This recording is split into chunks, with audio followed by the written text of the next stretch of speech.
안녕하세요. 산나루 손작가입니다. 오늘은 스타 작사가로 손꼽히는 김이나 작가 이야기를 잠깐 하고 갈까 합니다. 아시는 분은 아실 텐데요. 이 작가는 한국음악저작권협회에 등록된 2만 수천 회원 중 연간 저작권료 수입이 가장 많다고 하네요. 조용필, 이선희 가수를 비롯하여 임재범, 김건모, 이효리 등 유명한 뮤지션들이 노래를 많이 작사했고 또 관련해서 큰 상도 많이 받았더라고요. 그런데 이분도 한 곡의 작사를 완성하는 일은 늘 어렵다고 밝히더군요. 지금도 작사를 해서 내놓는 일이 마치 원서를 넣는 일과 같다는 겁니다. 녹음이 확정되는 일은 늘 오리무중이고요. 익숙해져서겠지만 녹음 여부 결정을 기다리는 시간이 짜릿하기도 하고 초조하기도 하다고 하더군요. 그러니 지금 저는 참 다행이다 싶었죠. 특별한 목적이 없이 한번 도전해보고 싶어서 하는 것이니 부담이 없잖아요. 그러니까 저는 일단 노랫말 쓰기 100곡이라는 목적만 세우고 진행하고 있습니다. 그 중에는 제가 새 작품으로 창작할 소재도 많이 생겨날 것으로 믿습니다. 우선 노랫말 하나 올릴게요. 이 노랫말 쓰기 역시 조명석 가수를 주제로 하고 있으니 그의 선한 영향력으로 인해 드러나는 한 현상이 중심입니다.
어때요? 많이 다듬어야겠죠. 그런데 좀 의문스럽지 않나요? 왜 이렇게 스스로 다듬어야 한다는 것을 알면서 계속해서 드러내는가 싶지요. 벌써 9번째인데요. 아직 정제되지 않은 노랫말이 등장하고 캐릭터 구성도 어리바리한데 왜 이렇게 발표부터 하느냐 이거죠. 사실 이게 제 병입니다. 뭘 해야겠다 싶으면 바로 컴퓨터 메인 화면에 폴더를 만들고 제목을 정합니다. 그리고 자료를 수집하면서 그 일을 시작합니다. 책 발간도 그렇고 전시도 마찬가지입니다. 계획한 일은 반드시 어떤 형태로든 마무리를 짓고요. 그래서 저는 지금 노랫말 쓰기란 폴더를 만들어 놓고 관련 자료들을 모으고 공부를 하며 노랫말 쓰기를 해나가고 있는 겁니다. 그러면 여기서 오늘의 2번째 노랫말을 소개하고 제 다음 이야기를 잇겠습니다. 함께 봐주시죠.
내용에 드러난 그대로 노랫말에 가장 많이 등장하는 사랑과 이별 이야기입니다.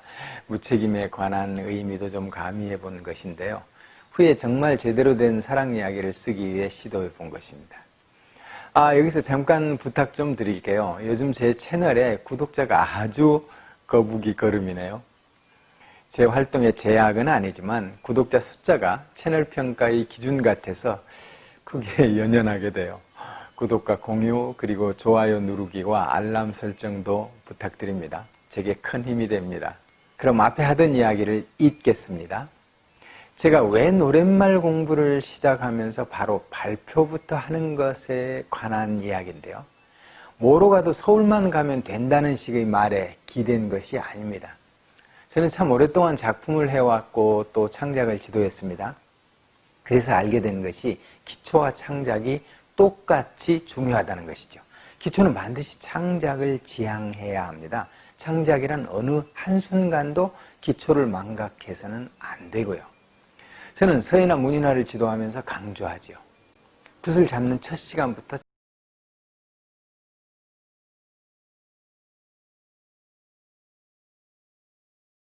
시도해 볼 것을 종용하기도 합니다. 다들 깜짝 놀라죠.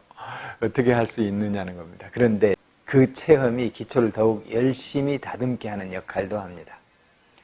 해원전 경험도 마찬가지고요. 수련한 만큼의 실력으로 작품에 도전해 보는 겁니다. 역시 경험은 중요하니까요. 제가 왜 이런 방법을 적용하느냐면요. 기초란 기초를 위해 있는 것이 아니고 창작을 위해 존재하는 것이니까요. 기초하다 그만두는 사람은 얼마나 많느냐고요. 어쨌든 이에 관해서는 차후에 좀 더 구체적으로 이야기할 기회가 있겠죠. 지금 제 입장에서는 노랫말을 쓰면서 또 써서 일단 제가 직접 느껴보고 싶었어요. 그건 참 잘한 일이라고 생각을 합니다. 지난 영상에서 말씀드렸듯이 작사의 세계에 관해 자세히 알고 시작했더라면 많은 공부가 필요하고 악기도 다룰 줄 모르니 시작도 못했을지 모르니까요. 또 하나가 있는데요. 세상에 알려지기를 바라기보다 조명석 가수 팬으로서 팬심을 표현해 본다는 아주 작은 목적이었으니 쉽게 시작을 할 수 있었던 겁니다. 자, 그럼 오늘의 마지막 노랫말입니다.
짐작하셨죠?